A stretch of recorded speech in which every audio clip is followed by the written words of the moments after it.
രാഹുൽ, ഈ വരുന്ന നിയമസഭാ തിരഞ്ഞെടുപ്പിൽ നമ്മൾ മന്ത്രിമാരുടെ മണ്ഡലങ്ങൾ, എത്ര മന്ത്രിമാർ ജയിച്ച് കയറി വരും, അല്ലെങ്കിൽ മന്ത്രിമാരുടെ വിജയ സാധ്യത, അത് നമ്മൾ പത്തനാപുരം അതിന് നമുക്ക് അങ്ങനെ പെട്ടെന്ന് ഒഴിവാക്കി പോകാൻ പറ്റത്തില്ല.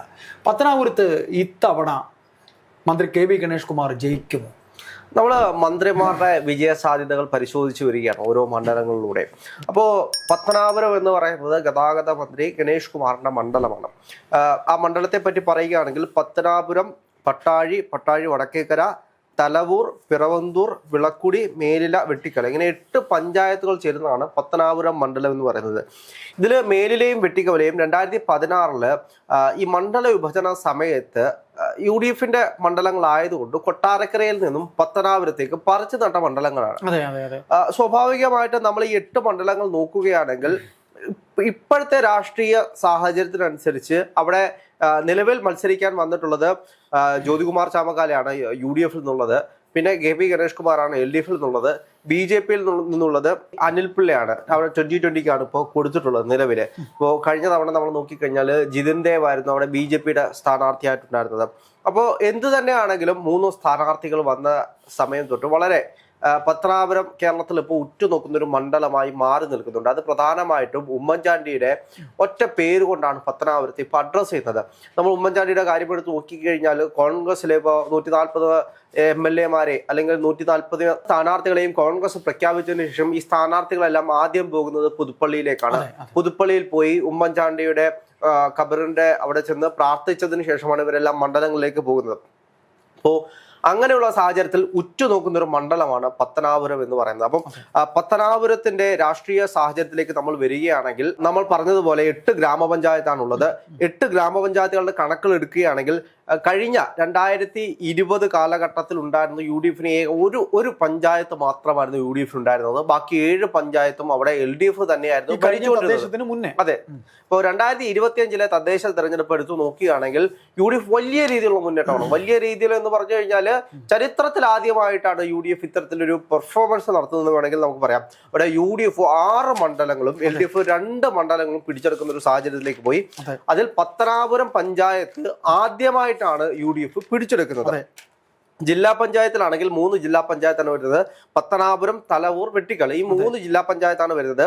ഇതില് തലവൂർ അത് UDF പിടിച്ചെടുക്കുന്നത് ചരിത്രത്തിൽ ആദ്യമായിട്ടാണ്. അപ്പൊ അങ്ങനെ കുറെ സവിശേഷതകൾ ഈ രാഷ്ട്രീയപരമായിട്ടുള്ള ഈ കാലാവസ്ഥയിലുണ്ട്. അത് UDFന് വളരെ അനുകൂലമായിട്ടുള്ള ഒരു കാര്യമാണ്.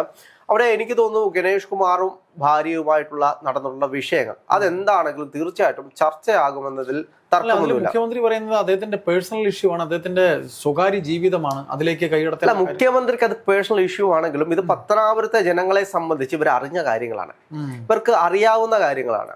അത് അദ്ദേഹം 5000 പ്രണയമുണ്ട് എന്നുള്ള രീതിയിൽ മൂടി വെക്കാൻ ശ്രമിച്ചു കഴിഞ്ഞാൽ അദ്ദേഹത്തിന്റെ ഭാര്യയോട് അദ്ദേഹത്തിന്റെ ഈ സ്റ്റാഫ് പെരുമാറിയത് അവരുടെ കയ്യിൽ കറക്റ്റ് തെളിവുകളുണ്ട് എന്നൊക്കെ പറയുന്നുണ്ട്. അതെ, അത് മാത്രമല്ല ഭരണവിരുദ്ധ വികാരം കൃത്യമായിട്ട് പത്തനാപുരത്ത് നമുക്ക് അഡ്രസ് ചെയ്യാൻ കഴിയും. അവിടെ ജ്യോതികുമാർ ചാമക്കാല എന്ന് പറയുന്ന നേതാവ് കഴിഞ്ഞ 5 കൊല്ലമായിട്ട് അവിടെ കിടന്ന് പണിയെടുക്കുന്നുണ്ട്.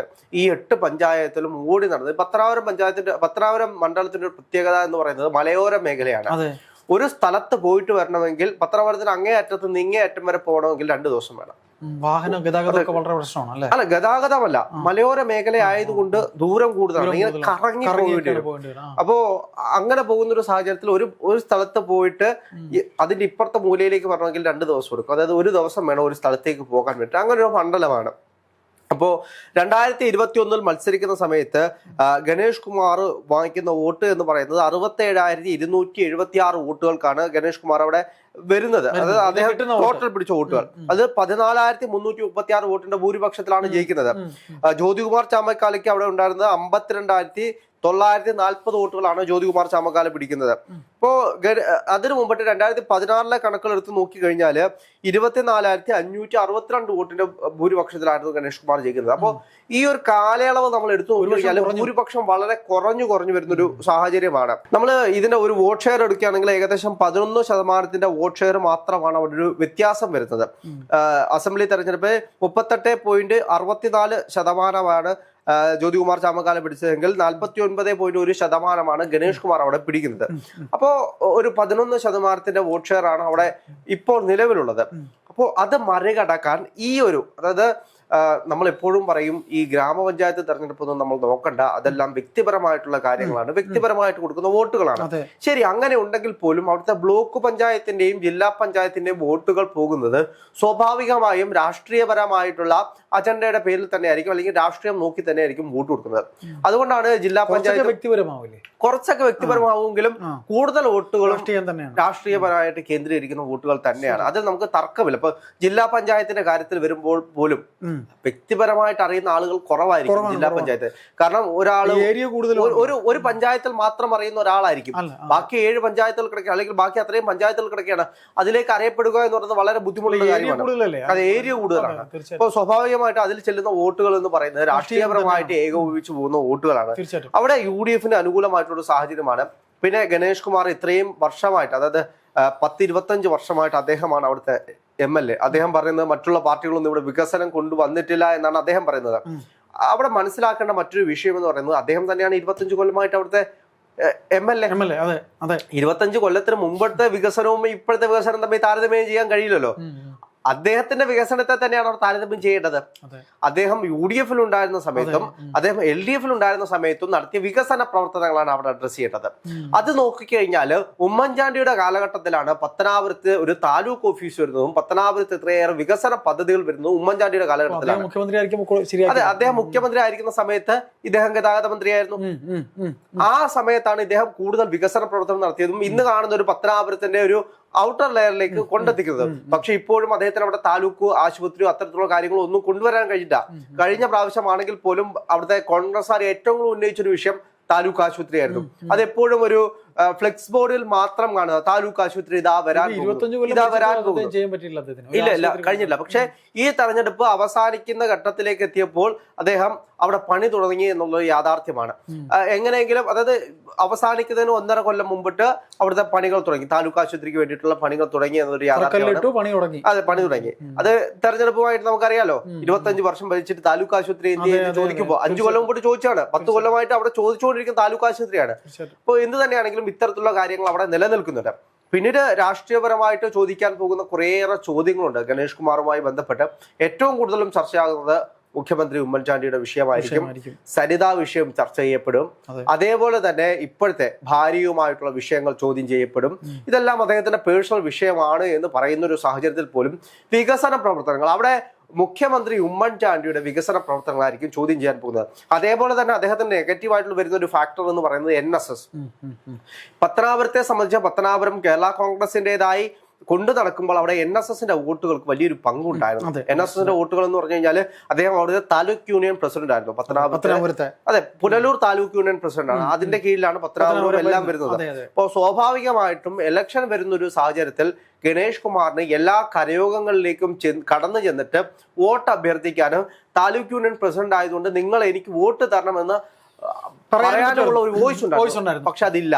അതുകൂടാതെ പുനലൂർ താലൂക്ക് യൂണിയനിലെ മുഴുവൻ NSSന്റെ ഭാരവാഹികളും അദ്ദേഹത്തെ തള്ളി പറയുന്ന ഒരു സാഹചര്യം, അദ്ദേഹം നടത്തിയ അഴിമതി പ്രവർത്തനങ്ങളെ ചോദ്യം ചെയ്യുന്ന ഒരു സാഹചര്യം, ഇത് അദ്ദേഹത്തിന്റെ ഇമേജിനെ ബാധിക്കും. സ്വാഭാവികമായിട്ടും ഗണേഷ് കുമാർ എപ്പോഴും പറയുന്നൊരു കാര്യം എന്ന് പറയുന്നത് എനിക്കെതിരെ അഴിമതി ഉന്നയിക്കാനില്ല, എനിക്കെതിരെ ആക്ഷേപങ്ങൾ ഉന്നയിക്കാനില്ല എന്ന് അദ്ദേഹം പറയുന്ന സാഹചര്യത്തിൽ പോലും NSS വലിയൊരു ആക്ഷേപമാണ് ഉന്നയിച്ചിട്ടുള്ളത്. അതിന്റെ പേരിലാണ് അദ്ദേഹത്തിന് പുറത്തേക്ക് പോകേണ്ടി വരുന്നൊരു സാഹചര്യം ഉണ്ടാകുന്നത്. അപ്പൊ ഇതെല്ലാം ചർച്ചയാകും പത്തനാപുരത്തെ സംബന്ധിച്ച്. അപ്പോൾ എന്ത് തന്നെയാണെങ്കിലും NSS വലിയൊരു ഫാക്ടറാണ്. വോട്ട് ഒരു നിർണായക ഘടകമാണ്. അതെ, NSSന്റെ വോട്ട് എന്ന് പറയുന്നത് വലിയൊരു പങ്കും NSSന്റെ വോട്ട് അവിടെ ഉണ്ട്. വലിയൊരു വോട്ട് ബാങ്ക് ഉണ്ട് NSSനെ സംബന്ധിച്ച്. അപ്പോൾ താലൂക്ക് യൂണിയൻ പ്രസിഡന്റ് ആയതുകൊണ്ട് ഇദ്ദേഹത്തിന് കൊടുത്തിരുന്ന വോട്ടുകൾ അത് മാറ്റിക്കുത്താനുള്ള എല്ലാ സാഹചര്യങ്ങളും ഉണ്ട്. കാരണം എന്താണ്, 25 കൊല്ലമാകുമ്പോഴത്തേക്ക് അദ്ദേഹത്തിന് ഉണ്ടാകുന്ന ചില ധാർഷ്ട്യ സ്വഭാവങ്ങളുണ്ട്.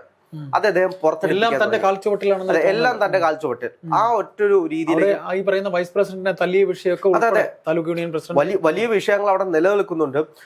അതുകൂടാതെ തന്നെ അവിടെ ജ്യോതികുമാർ ചാമക്കാല കൃത്യമായിട്ട് ചോദിക്കാൻ വരികയായിരുന്നു. അദ്ദേഹം ഈ കഴിഞ്ഞ ഇത്രയും നാളുകളായി പണിയെടുക്കുന്നതിന് അതിന്റെ ഒരു ഫലം ഉണ്ടാവാൻ ഫലമുണ്ടാകും. ഞാൻ അവിടെ എനിക്ക് അറിയാവുന്ന ഒരു സോഴ്സ് വെച്ച് പരിശോധിക്കുകയാണെങ്കിൽ അദ്ദേഹം അവിടുത്തെ മുഴുവൻ വീടുകളും കയറിയിട്ടുണ്ട് എന്ന് വേണമെങ്കിൽ പറയാം.